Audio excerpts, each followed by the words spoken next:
Beth, Rob mentioned there about it being potentially a big summer for Liverpool. You spoke to Virgil van Dijk after the game on Sunday, and he said it was going to be just that. I mean, how did you interpret those quotes? Yeah, I think it's interesting because Virgil van Dijk isn't the first person connected with the club to sort of hint that it will be a big summer. Arne Slot has spoken. He spoke a couple of months ago, I think, to the BBC, and he said that, you know, it had been obviously a quiet summer window last summer. They brought in Mamadashvili, but he obviously stayed on loan at Valencia.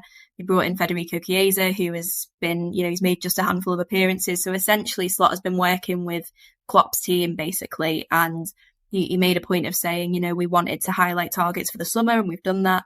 And yeah, Virgil van Dijk yesterday seemed pretty bullish almost in his insistence that this will be a big summer for Liverpool.